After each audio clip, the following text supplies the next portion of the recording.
अस्सलामुअलैकुम नाज़रीन, programme news night के साथ मैं हूं आपका मेज़बान बिलाल खान यासी। आज हम अपने प्रोग्राम में बात करेंगे कंस्ट्रक्शन इंडस्ट्री के हवाले से। ये सूरत हमने देखी कि जब से सीमेंट, सरिया और बाकी जो मटेरियल है उसकी कीमतों में इजाफा हुआ तो कंस्ट्रक्शन इंडस्ट्री भी ज़वाल पसीर का शिकार दिखाई दे रही है और उसकी वजह से जो लाखों मजदूर हैं वो उससे मुतासर हैं। पहले उनके रोज़गार का एक ज़रिया चल रहा था, अब उनको भी शदीद मुश्किलात का सामना है। इस वक्त हम MDA चौक पे मौजूद हैं, लेकिन इस वक्त भी मजदूरों की काफ़ी बड़ी तादाद इस वक्त काम के इंतज़ार में बैठी है और वो ये सोच रही है कि कोई आए और उनको काम पे लेके जाए। और यहाँ अगर कामरान दिखा सकें तो ये भाई यहाँ पर काफ़ी टाइम से बैठे हैं। इनसे बात करते हैं कि आखिर क्या हालात चल रहे हैं, काम क्यों नहीं है और पहले कितना काम था, अब कितना फ़र्क है। इनसे बात करते हैं। अस्सलाम वालेकुम भाईजान, कैसे हैं आप? अल्लाह की रहमत है सर जी। आज बात कर रहे हैं कंस्ट्रक्शन के कामों के हवाले से। जी। काम शाम नहीं मिल रहे जो आप यहाँ बैठे हैं? जी दूसरा तीसरा दिन काम स्लो है सर जी। दूसरा तीसरा दिन है, काम मिल ही नहीं रहा। जी जी इसकी वजह क्या समझते हैं, क्या हुआ है ऐसा?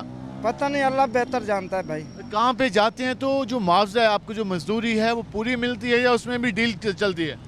उसमें कोई कोई इंसान अच्छे होते हैं, कोई कोई रखपत कर जाते हैं सर। मजेदार काम नहीं, आप ये कह रहे हैं? जी जी पहले काम सही चल रहा था? हाँ पहले बेहतर था। पहले हफ्ते में कितने दिन काम लगता था आपका? पहले पिछला हफ्ता तो पूरा लगा है सर, उससे पिछला हफ्ता भी लगा है काम। बाद को तो स्लो आ जाता है काम। आप कह रहे हैं काम कभी ठंडा कभी माठा ये चलता रहता है? चलता रहता है, शुक्र है मालिक का। ठीक है जी, क्या हाल है जी आपके? ठीक। आप क्या करते हैं? ये मजदूरी मजदूरी करते हैं। कितने दिन हो गए मजदूरी नहीं मिली? चौथे पंजे दिन है। चौथा पांचवा दिन है, आपको काम नहीं मिला? नहीं आप काम करना चाहते हैं, आप चौक पे बैठेंगे, कोई आए आपको काम दे ले, काम नहीं है। नहीं है। लोगों के घर नहीं बन रहे, क्या मसला है? क्या बताए भाई, कोई भी काम नहीं है। काम है ही नहीं? नहीं। ठीक है जी, काम नहीं है। एक और भाई यहाँ पे कर रहे हैं। भाईजान कैसे हैं आप? जी शुक्र आप अल्लाह। तो पूरी ड्रेस में आएगा, काम मिलेगा। कब से काम नहीं मिला?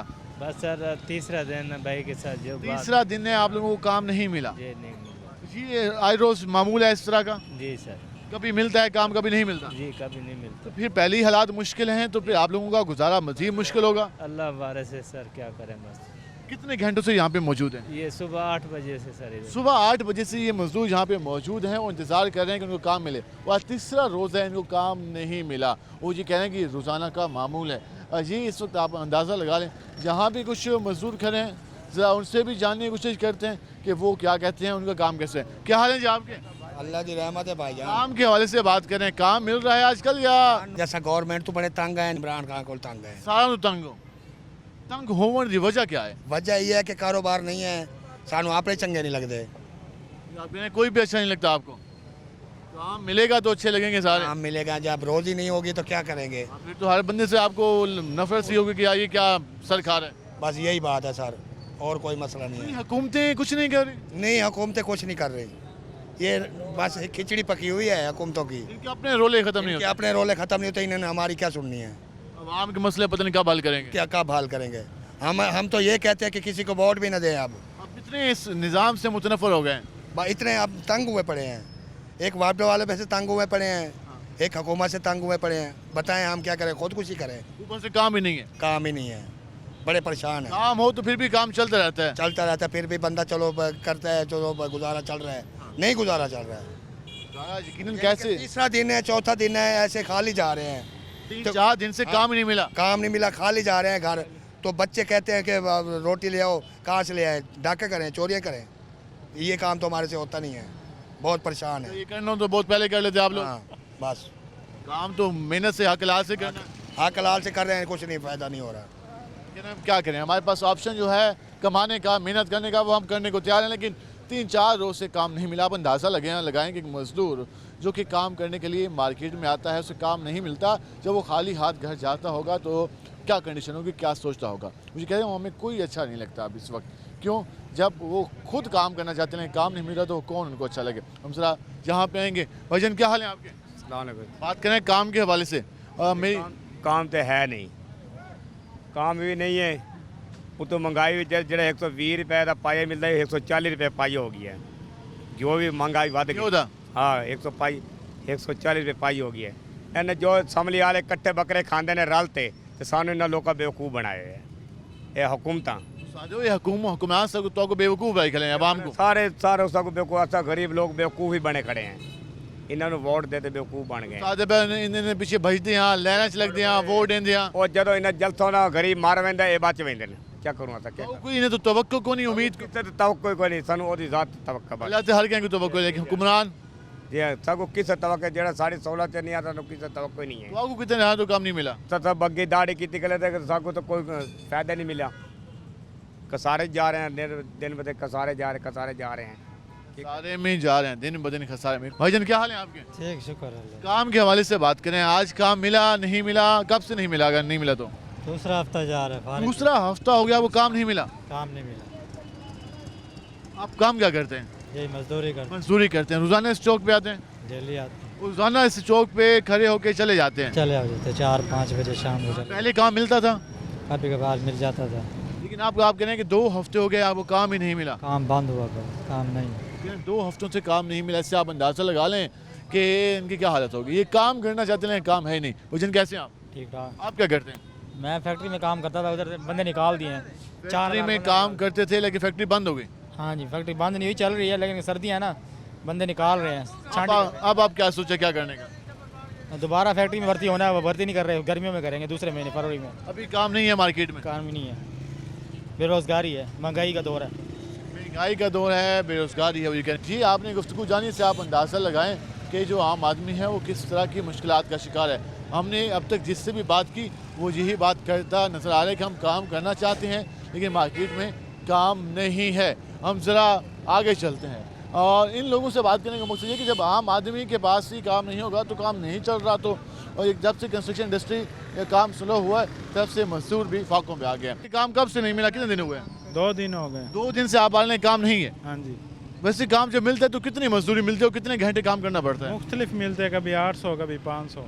500 रुपये कितने घंटे का 3 घंटे बाद का लग जाते हैं 4 भी लग जाते हैं ठीक है तो ये भी 4 दिन के बाद 3 दिन के बाद काम मिलता है हाँ जी तो क्या वजह है मार्केट में काम है नहीं ये वजह है या मार्केट में है ही नहीं हर कोई बैठे हाथ पे हाथ रखे जैसे देख लें लोडर वाले भी बैठे हैं ये कहें हर कोई बैठा है हाथ पे हाथ धरे और मार्केट में काम है नहीं जिसकी वजह से उन्हें कुछ समझ नहीं आ रही कि वो करें तो करें क्या और ये इस वक्त कंडीशन है दोपहर के इस टाइम भी लोग बैठे हैं काम के इंतज़ार में अगर हम सुबह सवेरे यहाँ की बात करें तो सुबह सवेरे तो यहाँ पे काफ़ी बड़ी तादाद मजदूरों की होती है और ये लोग यही बात करते नज़र आ रहे हैं कि काम नहीं है मार्केट में जिसकी वजह से वो उनके जो हैं घर वाले वो फाकों पे मजबूर हैं और वो कोशिश कर रहे हैं कि उनको काम मिले ताकि वो अपने घर वालों का जो खुराक का बंदोबस्त है फैमिली को चलाना है उसके लिए जो सर्कल है वो चलाने की कोशिश करें लेकिन अभी तक हमने जिससे बात की सारे लोग परेशान हाल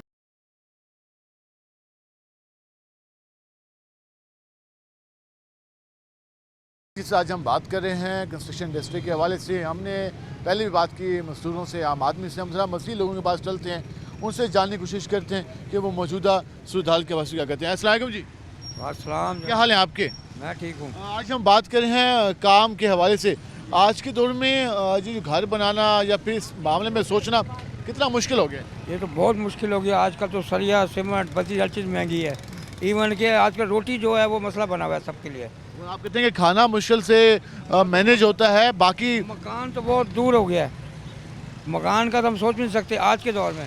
पहले कोई ना कोई घर में काम चल था बड़ा कारोबार थे लोगों के रोटी का मसला नहीं था अब सबसे बड़ा मसला रोटी का मसला बना हुआ है। लगता है कि हालात बेहतरी की तरफ जाएंगे मैं तो नहीं लगता आज जैसे हुकूमत जो आई हुई है ना या किसी हुकूमत से हमें तवक्का नहीं है कि कोई ऐसा कोई हाल हो कि वो कुछ कर सके इस हुकूमत से हमें कोई तवक्का नहीं है।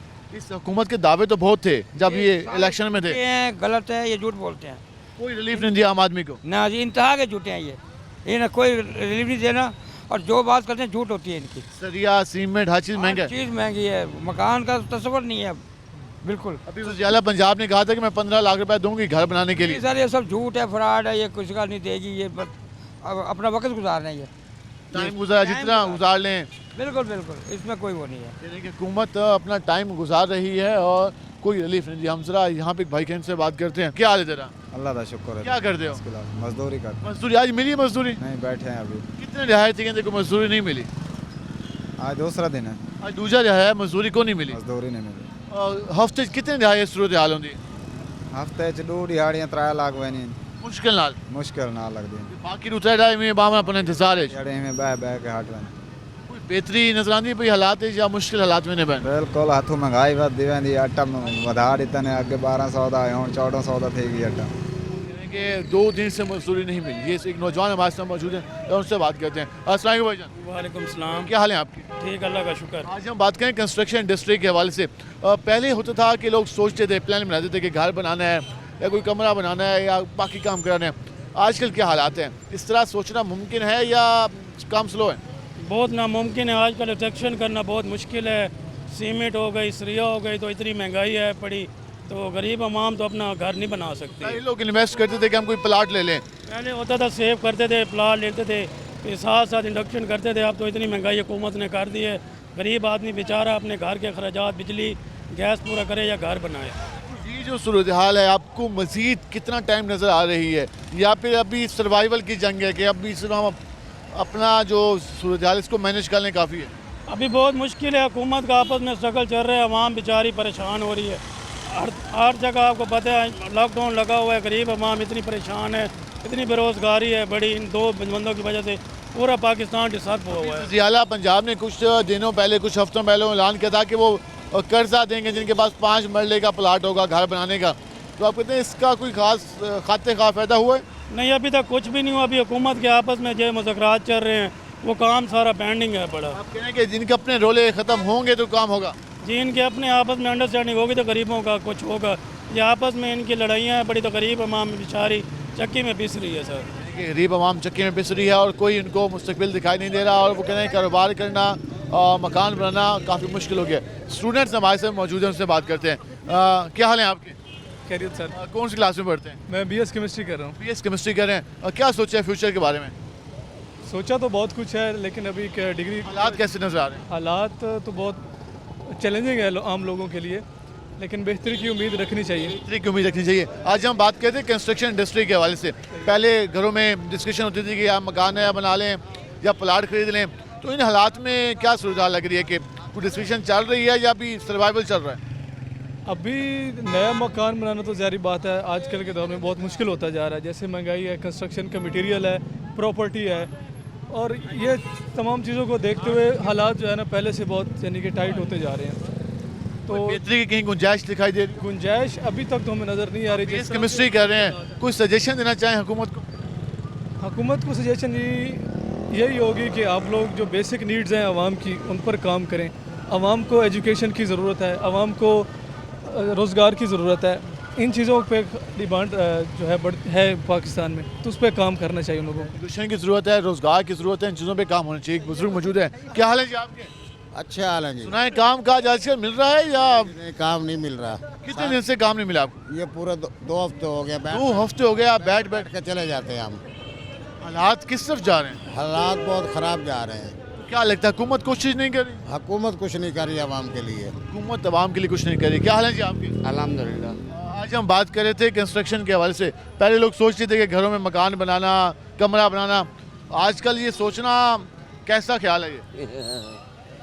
मकान रोटी खाने पता तंग आ गए थे।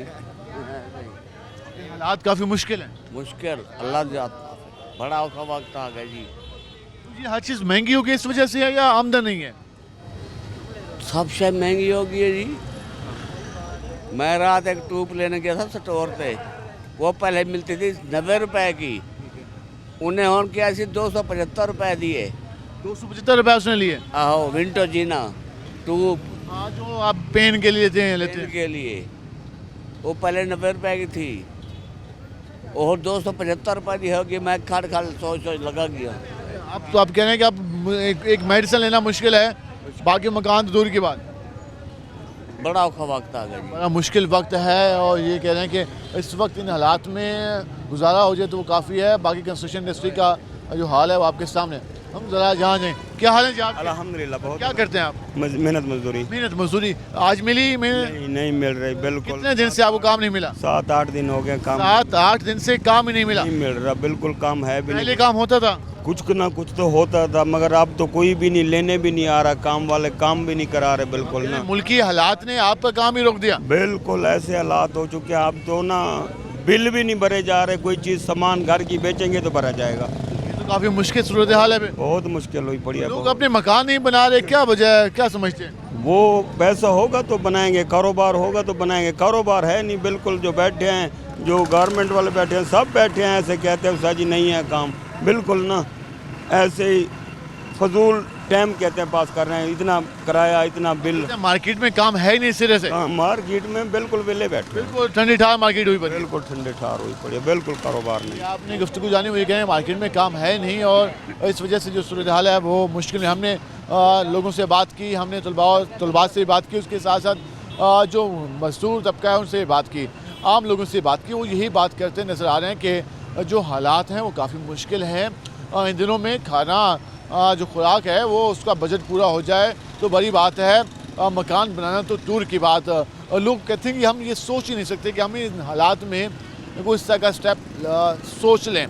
तो आप अंदाज़ा लगा लें, जब कंस्ट्रक्शन इंडस्ट्री मुकम्मल जवाल पसी का शिकार होगी तो उसका इफेक्ट किस पे आएगा? मिडिल क्लास पे आएगा, लोअर क्लास पे आएगा, उसके साथ साथ इस इंडस्ट्री से जुड़े जितने भी शोबा जाते हैं उन पर भी आएगा।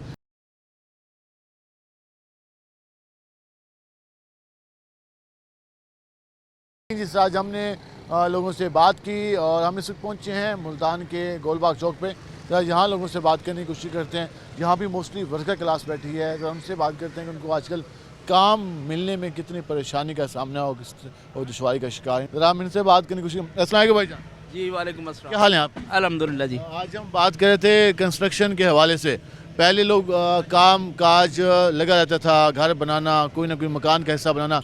आजकल के हालात में कितना मुश्किल हो गया?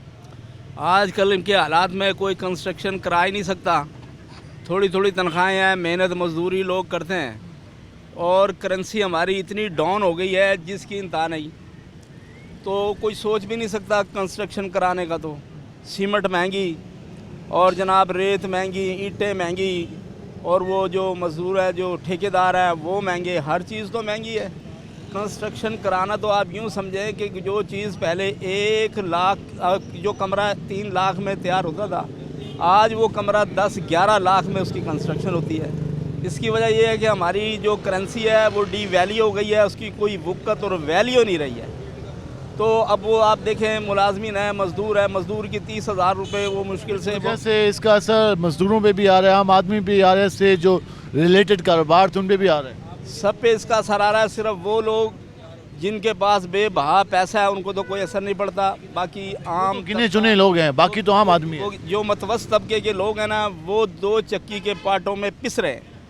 किसी को ख्याल नहीं है, साने हाल नहीं है, उनको कोई पूछने वाला नहीं है।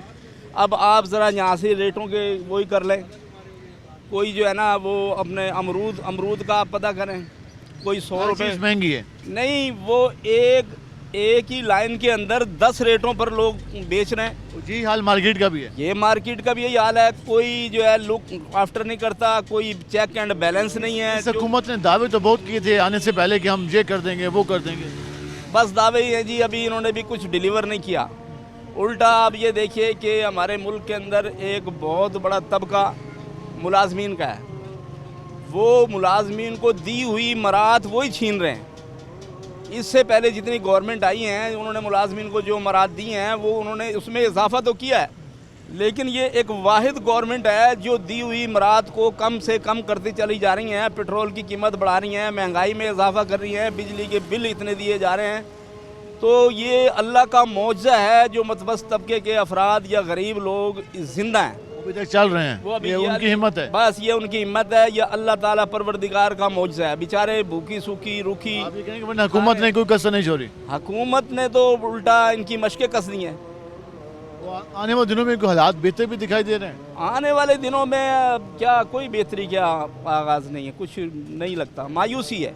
मायूसी है। उन्होंने तफसीलन बात की, उन्होंने ये कहा कि कंस्ट्रक्शन का कुछ सोच भी नहीं सकता आम आदमी, क्योंकि मुतवसत तबके के पास अब खाने का कुछ नहीं है, तो वो कुछ बनाने का क्या सोचे। ये इस वक्त आप गुफ्तगू जान रहे हैं। हम ज़रा कोशिश करेंगे कि मज़ीद लोगों के पास भी जाएँ। यहाँ एक भाई बैठे से बात करने की कोशिश करते हैं। अस्सलाम वालेकुम भाईजान। वालेकुम सलाम। क्या हाल है आपके? अल्हम्दुलिल्लाह। क्या करते हैं आप? मैं इन ड्राइव चलाता हूँ। इन ड्राइव करते हैं। तो आज हम बात कर रहे थे कि आजकल जो सिचुएशन चल रही है, काम मिलना कितना मुश्किल है? काम मिलना आजकल के दौर में बहुत मुश्किल है। बस ऐसे समझ लें कि पेट्रोल का खर्च वगैरह जो है वो पूरा कर रहे हैं, बाकी अपना एक घूम फिर लेते हैं, बाकी इससे ज़्यादा और कुछ भी नहीं है। घर चलाना पाकिस्तान के अंदर बहुत मुश्किल है आजकल के दौर में। सर्वाइव करना बस ये है कि भाई गुजारा चल रहा है, बट ठीक है जी। हाँ जी, बस गुजारा ही चल रहा है, बाकी इसमें ये नहीं है कि बंदा क्या है कि बंदा अपनी कोई साइड बिजनेस कर सके इससे, या कोई काम वगैरह, या नहीं। लोग सोचते थे कि या कोई मकान वगैरह, घर वगैरह, कोई कमरा वगैरह तामीर कर लें। नहीं, इससे तो ऐसे समझ लें कि 2 टाइम का खाना पूरा हो जाए, बड़ी बात है। बाकी पाकिस्तान के अंदर रह के इस टाइम कुछ भी नहीं है। हाँ जी, मैं सुबह से लेकर तकरीबन शाम तक काम करता हूँ, वो 600-700 800 1000 बस इतना। बहुत मुश्किल है इधर पाकिस्तान के अंदर, और मुल्तान के अंदर रह कर तो बहुत मुश्किल है। मैं इस्लामाबाद रह के आया हूँ तकरीबन 13 दिन, तो उधर ऐसे समझ लें 2 घंटे काम कर लेते थे। अगर 12 घंटे बंदा जमा के काम करे उधर तो 7-8 हज़ार रुपये कहीं भी नहीं गए इन ड्राइव के ऊपर। हाँ जी, यहाँ मुश्किल है, यहाँ बहुत मुश्किल है। हाँ जी, यहाँ बहुत मुश्किल है। और ये सूरत आप देखिए, हम ज़रा कोशिश करेंगे इन भाई से भी। अस्सलाम वालेकुम भाईजान, क्या हाल है आपके? अल्लाह का करम। क्या काम करते हैं आप? मालीगिरी। आज हम बात कर रहे थे कि पहले लोग घर बनाते थे, काम आजकल को लग रहा है कि इस वजह से काम है या काम स्लो है? महंगाई की वजह तो कम तो स्लो थी ना। महंगाई इतनी है, गरीब बंदा उमें तंग है, जिम्मेदार जड़े ना वो अपनी परेशानी खड़ा है। ये इतना पैसा होवे तो काम चालू करे।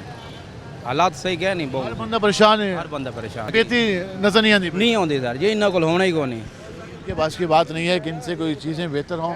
हम ज़रा कोशिश करेंगे कि मज़ीद लोगों के पास भी चलें हैं और उनसे जानने की कोशिश करें कि वो मौजूदा हालात के बारे में गुफ्तगू करें और वो बता सकें कि जो आजकल के हालात है इसमें सर्वाइव करना मुश्किल, कितना मुश्किल। हम जहाँ पे आएँगे इनसे बात करने की कोशिश करेंगे। अस्सलाम वालेकुम जी, क्या हाल है आपके?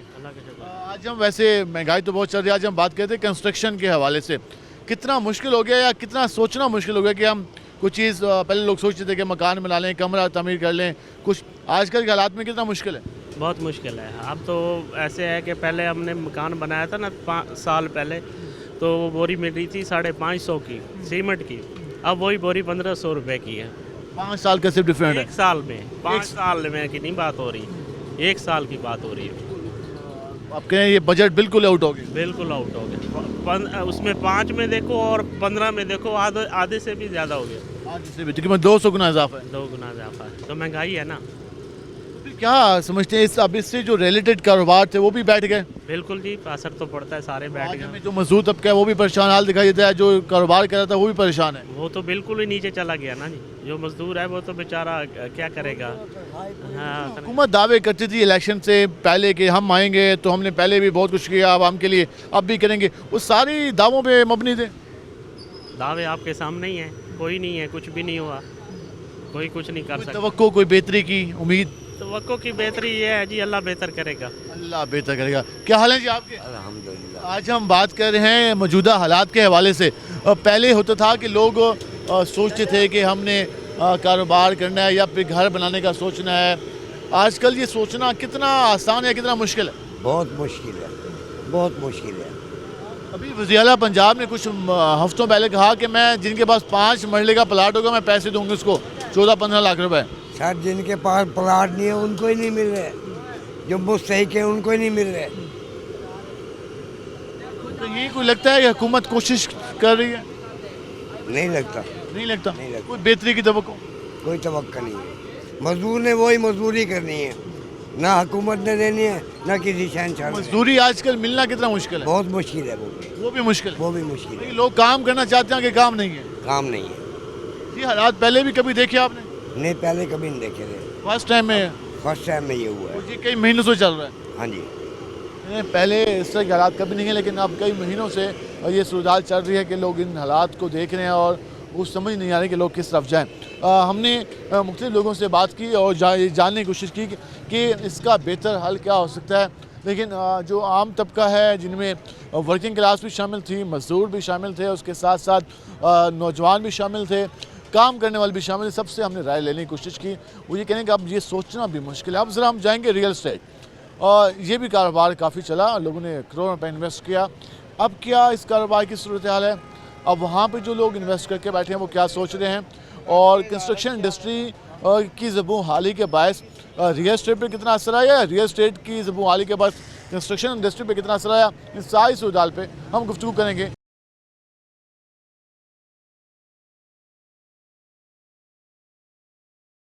इस तरह हमने आपको सूरत हाल से आगाह किया, कंस्ट्रक्शन इंडस्ट्री के हवाले से हमने बात की और हमने आपको शहर की भी सूरत हाल दिखाई और हमने इस हवाले से बात की कि किस तरीके से जो ये इंडस्ट्री है वो ज़वाल पज़ीरी का शिकार। हमने देखा कि रियल स्टेट में भी हमने देखा काफ़ी हमने बूम देखा और जो अब की सूरत हाल है उसके हवाले से भी हम आगाह करें कि रियल स्टेट में जो इस वक्त जैसे जो मसाइल पैदा हुए हैं उसकी वजह से कंस्ट्रक्शन इंडस्ट्री पे कितना दबाव आया है, इस पर भी हम बात करेंगे। इस पर बात करने हमारे साथ मौजूद हैं रियल स्टेट एक्सपर्ट हैं साद कुरैशी साहब, तो उनसे बात करते हैं कि वो इसके हवाले से क्या कहते हैं। साद साहब, आज हम कंस्ट्रक्शन इंडस्ट्री की सूरत हाल के हवाले से बात करें, रियल स्टेट के हवाले से बताइएगा कि हमने देखा कि काफ़ी पीक देखा और हमने देखा कि हर तरफ लोग इसमें इन्वेस्ट करते नज़र आ रहे थे। आज की क्या सूरत हाल है? अब इस बिज़नेस में लोग इन्वेस्ट आखिर क्यों नहीं कर रहे और कर रहे हैं तो किस लेवल पे है, एवरेज का चल रही है? बिलाल साहब, ऐसा है कि इसके अंदर जो है ना नॉर्मली इस टाइम जो हालात चल रहे हैं मुल्क के, वो एक आपने देखा है कि अफरा तफरी सा समा है। तो एक जो रियल इस्टेट हमेशा जो इसमें बूम आता है वो ओवरसीज़ की इन्वेस्टमेंट से आता है। इस टाइम ओवरसीज़ की इन्वेस्टमेंट बहुत ज़्यादा स्टक्स हुई हुई हैं। ओवरसीज़ इस टाइम पाकिस्तान के अंदर बाइंग नहीं कर रहा। पहले तो हमने देखा कि ओवरसीज़ पे पूरी हुकूमत का भी डिपेंड होता था और वो सेफ़ इन्वेस्टमेंट के लिए ऐसी कॉलोनीज़ का इंतखाब करते थे जिन्हें उन्हें डर नहीं होता था कि यहाँ कब्ज़ा नहीं होगा, उनकी इन्वेस्टमेंट महफूज नहीं रहेगी। आखिर अब क्या ऐसी रीज़न है कि वो सेफ़ इन्वेस्टमेंट में भी इन्वेस्ट नहीं कर रहे? इस टाइम जो है ना एक तो आप कह लें कि टैक्सेस के बहुत ज़्यादा भरमार है, टैक्सेस बहुत ज़्यादा हैं, लोगों को एक टैक्स की शक्ल के अंदर एक हैवी अमाउंट पे करनी पड़ती है। और दूसरा, पहले जो आज से 3-4 साल पहले वाला जो माहौल था रियल एस्टेट का, वो अब नहीं है। उसकी रीज़न एक ये है सिर्फ कि पहले एप्रिसिएशन बहुत अच्छी आती थी। आजकल लोगों का बिल्कुल ही, एक तो बैंक्स के मार्कअप्स, जो लोगों वहाँ पे सेविंग अकाउंट्स के अंदर पैसे लगाए हुए हैं लोगों ने, रियल एस्टेट के अंदर से उनको एप्रिसिएशन वो नहीं आ रही जो इस टाइम उनको बैंक्स प्रोवाइड कर रहे हैं। तो डेट्स वाई लोगों ने अपना काफ़ी सारा कैपिटल वो बैंक्स के अंदर रखा हुआ है। वो रीज़न भी हम देखते हैं कि ये जो ट्रस्ट पहले होता था, लोगों का एतमाद होता था कि मैं इन्वेस्ट कर रहा हूँ, इसकी प्रॉपर मुझे कीमत मिलेगी, इसका प्रॉपर प्रॉफिट मिलेगा। अब आप ये कह रहे हैं कि अब वो बैंक पे डिपेंड करते हैं कि बैंक से हम इतना प्रॉफिट मिल जाएगा अगर हम वहाँ पे रखेंगे, लेकिन रियल एस्टेट में रखेंगे तो कीमत डाउन हो जाएगी। ये जो मार्केट पे एतमाद अब नहीं रहा लोगों का, इसकी वजह वही टैक्सेस हैं। इसकी बिल्कुल वही वजह जो है वो वही टैक्सेस हैं। वो टैक्सेस इस वजह से हैं कि जो फ्लक्चुएशन है, जो उनके मार्कअप होते हैं, जो बैंक दे रहा है, बैंक उनको एक हैवी मार्कअप्स दे रहा है, उसके अंदर उनको एप्रिसिएशन बहुत अच्छी मिल रही है as compared to real estate. Real estate में लेट सपोज जो आज से 10 साल पहले जो उनको 5 लाख रुपए मरले का प्लॉट होता था, वो आज जनाबिल्ला कहीं पे 20-25 लाख रुपए मरला प्लॉट को टच किया हुआ है। लेकिन लास्ट फ्यू ईयर्स से ये जो प्रॉपर्टी है वो 5 लाख पे ही स्टक है, वो जिसकी वजह से वो डेवलपमेंट नहीं हो पा रही, इकोनॉमिकल भी वैसे ही पॉजिटिव चीज़ें नहीं चल रही और उस हिसाब से वो चीज़ें हिट नहीं कर पा रही, जिसकी वजह से ओवरसीज़ का मैक्सिमम जो है वो कहते हैं कि जो हमारी अपनी करेंसी है उस करेंसी को हम लोग होल्ड करेंगे, हम उसको पाकिस्तान के अंदर अपने जो है वो फंड्स नहीं ट्रांसफ़र कर सकते, हम उनको वहीं पे रखेंगे क्योंकि हमें अपनी करेंसी के अंदर एप्रिसिएशन बहुत अच्छी है as compared to real estate in Pakistan. तो इसीलिए उन्होंने अभी फ़िलहाल अपने पास वहाँ पे फंड्स को होल्ड किया हुआ है और इस टाइम दुबई का मार्केट बहुत अच्छा जा रहा है, दुबई का रियल एस्टेट बहुत अच्छा है। दुबई के अंदर आपको इस time appreciation more than 40% per annum मिल रही है। इन्वेस्टर ने अलग मार्केट ढूंढ ली है, ना कि पाकिस्तानी मार्केट जो चल रही थी। यहाँ पे हमारी जो पाकिस्तान की मार्केट थी, साउथ पंजाब की थी, लाहौर की थी या बाकी शहरों की, वहाँ से लोग उठ के दुबई में इन्वेस्ट करना पसंद कर रहे हैं। तो फिर यहाँ ऐसा क्या किया जाए? आप क्या समझते हैं कि क्या ऐसा हो कि दोबारा से इस मार्केट को और बेहतरी मिले, लोग जहाँ पे इन्वेस्ट करना पसंद करें? क्या ऐसे इकदाम किए जाएँ? इसमें बिलाल साहब हमें जो मैक्सिमम इस टाइम को जो करना चाहिए इकदामात, वो ये करने चाहिए, एक तो टैक्सेस को बड़ा इनको नॉर्मल कर लेना चाहिए, जिस तरीके से पहले टैक्सेस चल रहे थे उस हिसाब से करना चाहिए। सेफ्टी एंड सिक्योरिटी, पहली जो पिछले दफ़ा की जो गवर्नमेंट्स थी उन्होंने ख़ास तौर पे लोगों को ये बोला था कि आप प्रॉपर्टी के अंदर इन्वेस्ट करें, आपसे कुछ नहीं पूछ-गुछ होगी कि आपके फंड्स आइदर कहाँ से आ रहे हैं, कैसे आ रहे हैं। फिर एमनेस्टी स्कीम्स थी, वो एमनेस्टी स्कीम्स उस हिसाब से आज बॉदर नहीं की जा रही, ठीक है। और लोगों को वर्टिकल्स के ऊपर लोगों का बहुत ज़्यादा, लोगों का आजकल हॉरिजॉन्टल के ऊपर ज़्यादा वो है रुझान, वर्टिकल्स के ऊपर पब्लिक शिफ्ट हो रही थी, आजकल वो शिफ्टिंग भी बंद हो गई है।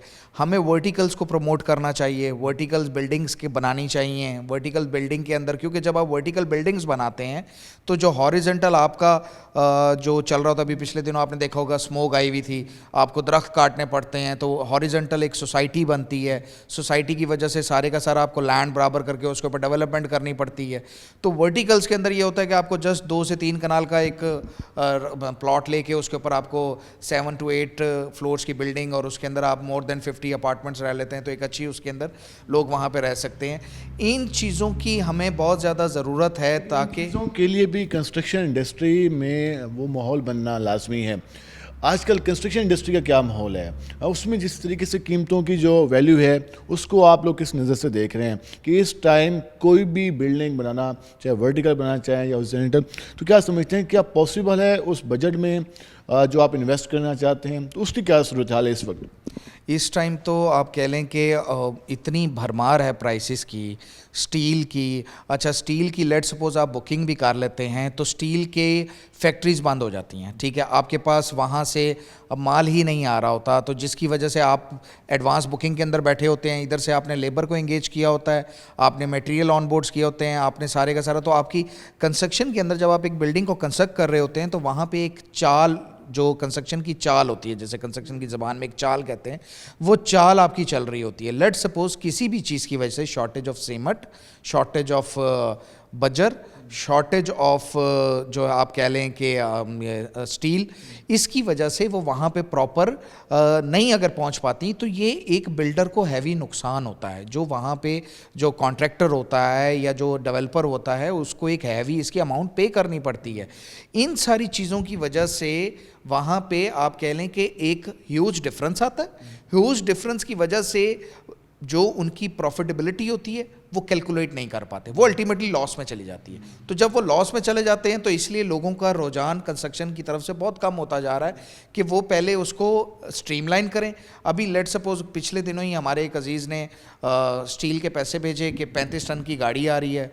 अब 35 टन की गाड़ी के एडवांस पेमेंट की हुई है अप्रॉक्सीमेटली 7 to 8 मिलियन, लेकिन वो गाड़ी टाइमली डिलीवर नहीं हुई, जिसकी वजह से अब तो खैर इन दिनों में तो ज़्यादा मुश्किल सूरत हाल होगी, जब हर जगह रास्ते ब्लॉक होंगे, तो इस एक आधे महीने में तो सोचना ही अजीब सा लगता होगा कि इस महीने इन्वेस्ट करें या ना करें। बिलाल साहब, मैं अपनी ही बात करूंगा, मैं तो किसी और की बात ही नहीं करूंगा। मैंने 25 टन के स्टील के पैसे दिए हैं और 6 सूतर का स्टील मेरा आ रहा है, और पिछले 6 दिन से वो सिर्फ फैक्ट्री वहाँ से गाड़ी नहीं निकाल पा रही, कराची से गाड़ी नहीं आना है, वो इस वजह से नहीं आ पा रही कि ये जो मुल्की हालात इस टाइम चल रहे हैं, रोड्स बंद हैं, ये सारा कुछ। लेकिन अब उसका नुकसान मुझे क्या हो रहा है, मेरी लेबर बैठी हुई है, मेरे सारे मामला चल रहे हैं, लेकिन मेरा स्टील जब तक नहीं आएगा मुझे लेबर को भी पे करना है, मुझे अपनी वहाँ पे सारी की सारी जो मशीनरी है उसको भी ऑन बोर्ड रखना है। जो मैंने मशीन ऑन बोर्ड की हुई है क्रॉस हायरिंग करके, उनके रेंटल्स भी मैं पे कर रहा हूँ, मेरे उनके डीजल्स भी टाइम पे चल रहे हैं, तो मेरा एक्सपेंस वहीं खड़ा हुआ है। लेकिन प्रोजेक्ट भी डिले का शिकार होगा, प्रोजेक्ट भी डिले का शिकार हो रहा है। तो जब प्रोजेक्ट डिले होगा, जब सारी चीज़ें डिले होंगी, तो लोगों का कंसर्न फिर हमारी तरफ आता है कि जी आप लोग बड़ी स्लो डिलीवरी करते हैं। तो ये मैं एक ओवरऑल बात कर रहा हूँ कि मुल्क की हालात इस टाइम ऐसे हैं कि वो जो चल रहे हैं उसके अंदर कंस्ट्रक्शन इस टाइम करना एक किसी बहुत बड़े महाज से कम नहीं है। ये जो जिस तरीके से आज मैंने सुबह से भी एक आम लोगों से बात की, मैं रोड पे निकला, मज़दूरों से बात की, वो सर पकड़ के बैठे हुए थे। मैं गया जो सीमेंट इंडस्ट्री वालों के पास, वो सर पकड़ के बैठे हुए थे। अब मैं रियल एस्टेट आपके पास आ गया, आप भी परेशान बैठे। मुल्क का हर तबका जो काम करना चाहता है वो परेशान बैठा है। तो ये काम करने वाले भी अगर परेशान बैठे होंगे तो बाकी अगर छक्के लगाने वाले भी फिर कामयाब हो सकते हैं। फिर यही सूरत हाल है, काम करने वालों को तो मुश्किल होगा जो एक क्वालिटी वर्क देना चाहता है, तो उसके लिए ये हालात तो सूटेबल नहीं होंगे। हमारे मुल्क के अंदर ना जिस पैसे वाला बंदा अमीर से अमीर तर होता जाता है और गरीब से गरीब तर आदमी होता जाता है। आप 1000 रुपये दिहाड़ी वाला मज़दूर जो सुबह निकलता है कि मैंने आज काम करने निकलना है और उसको किसी न किसी वजह से काम नहीं मिल पाता, ठीक है, वो आप कह लें कि in the shape of lockdown, in the shape of जो आप कह लें कि smoke crisis, in shape of ये जो हमारा इस टाइम मुल्क के हालात जो चल रहे हैं कि जनाबला मोटरवेज बंद हुए हैं और ये सारी चीज़ें, तो ज़ाहिर बात है सप्लाई नहीं आएगी तो बेचारा लेबर कहाँ से कोई काम करेगा। तो वो जो लेबर है उस बेचारे की बड़ी एक छोटी सी आमदन है, वो 1000 रुपये दिहाड़ी में उसके पता नहीं 600 उसके पीछे एक प्लान्स होते हैं कि मुझे आज पैसे मिलेंगे तो आज मैं ये करूँगा, मैं अपने बच्चे की दवाई लूँगा, मैं ऐसे करूँगा, मैं वैसे करूँगा, मैंने अपने घर का किराया देना है। तो वो बेचारा जो गरीब आदमी है वो सर्वाइव ही नहीं कर पाता। उसकी रीज़न ये है कि जब उसको मार्केट के अंदर काम नहीं मिलेगा, कंस्ट्रक्शन वाले उसको, अब मेरे पास अगर कोई बंदा आता है तो मैं उसको वहाँ पे ऑन ही नहीं करूँगा, मैं अपने पास रख ही नहीं पाऊँगा, क्योंकि मेरे पास जब तक एक ओवर लेबर चल रही है ना, पहले तो नॉर्मली जब काम चल रहा होता है तो हम 10 बंदों की बजाय हम 20 बंदे बुला लेते हैं, चलें कोई नहीं, खैर है, हमारा एफिशिएंसी ऑफ वर्क बढ़ जाता है। लेकिन जब मैं ही स्टक होऊंगा तो मैं ज़ाहिर बात है किसी भी लेबर को अकोमोडेट ही नहीं कर सकेंगे। लास्ट में ये जानना चाहूँगा कि इस वक्त फ्यूचर आप क्या देख रहे हैं? अगर अगले 6 से 8 महीने ये सूरत चलती रहती जो हम मुसलसल 2-3 साल से देख रहे हैं, एक हमने ये देखा कि टैक्सेस में कमी नहीं हुई, टैक्सेस में इजाफा हुआ। अगर हुकूमत एक मिनी बजट पेश करती है और मज़ीद टैक्सेस का भी इजाफा कर देती है कंस्ट्रक्शन इंडस्ट्री पे, रियल एस्टेट पे, ज़मीन की खरीदो फरोख्त पे, तो आप क्या फ्यूचर देखते हैं कि ये जो कुछ बचा हुआ सेक्टर है क्या वो सर्वाइव कर पाएगा या फिर यहाँ के लोग भी बाहर इन्वेस्ट करना पसंद करेंगे? अल्टीमेटली बिलाल साहब, हम लोगों को अगर ये मज़ीद टैक्सेस बढ़ते हैं और मिनी बजट आता है और उसमें भी टैक्सेस की मज़ीद बात होती है तो अल्टीमेटली हमें फिर यहाँ से रियल एस्टेट के सेक्टर से मूव करना पड़ेगा या तो किसी दूसरी इंडस्ट्री में। इंडस्ट्री भी हमारे मुल्क के अंदर इतनी खास नहीं चल रही, तो हमें अपने ही पैसे लेके अपने सारे मामलात करके दूसरे मुल्क को जाके सर्व करना पड़ेगा और वहाँ पे कोई माइलस्टोन अचीव करने पड़ेंगे जो हमारी अपनी लाइफ के हैं। इनको सिर्फ इसके ऊपर तवज्जो देनी चाहिए कि इस टाइम पे रियल एस्टेट को रिलैक्सेशन दें, रियल एस्टेट्स के अंदर इन्वेस्टर्स को थोड़ी सी फेवर दें, इन्वेस्टर्स को फेवर देने के बाद टैक्सेस उनके ऊपर कम रखें ताकि जो कैश का यूटिलाइजेशन है वो मार्केट में ज़्यादा से ज़्यादा रहे। देखें, अगर रियल एस्टेट चलेगी, कंस्ट्रक्शन चलेगी, कंस्ट्रक्शन चलेगी, आपकी इंडस्ट्री चलेगी, इंडस्ट्री चलेगी, आपके मुल्क में खुशहाली आएगी। अगर सारी चीज़ों को हमने एकदम से बंद किया हो तो उस हिसाब से हम उसको नहीं बेहतर कर सकते। रियल एस्टेट को हर हालत में लेवरेज गवर्नमेंट को देना ही पड़ेगा। अगर वो देंगे तो ही हम लोग आगे एक अच्छी तरफ एक इस मुल्क की इकॉनमी में एक पॉजिटिव रोल अदा कर पाएंगे। बहुत शुक्रिया आपका, आपने वक्त निकाला। नाज़रीन, आपने ये गुफ्तगू जानी, हमने कोशिश की कि हम जान सकें कि इस वक्त real estate industry, construction industry और हमारे मुल्क की जो लेबर है वो किस तरह के मसाइल का शिकार है। आपने इस सारी गुफ्तगू जानी से आप अंदाज़ा लगा सकते हैं कि इस वक्त किन किन प्रॉब्लम्स हैं का शिकार हैं और टैक्सेस की वजह से जो हमारी मईशत का जो एक दारोमदार होता था मुख्तलिफ़ चीज़ों पर वो किस तरीके से मुतासर हुई है और यही डिमांड की जा रही है। अगर टैक्सेस की शरह में कमी की जाती है और उस हवाले से मज़ीद रिलीफ दिया जाता है तो इस इंडस्ट्री के ज़रिए जो हमारे करोड़ों लोग हैं उनकी जो हालत ज़िंदगी की हालत है वो बेहतर हो सकती है, उनको काम मिल सकता है, रोज़गार के मौक़ों में इजाफा हो सकता है। लेकिन अगर टैक्सेस का यही सिलसिला रहा तो ये तो एक कंडीशन पे पहुंच चुके हैं, मज़ीद इससे भी बुरी हालत का सामना आने वाले दिनों में हो सकता है अगर टैक्सेस की शरह में मज़ीद इजाफा होता है। आज के प्रोग्राम से अपने मेज़बान बिलाल खान नियाज़ी को इजाज़त दीजिए। अल्लाह निगहबान।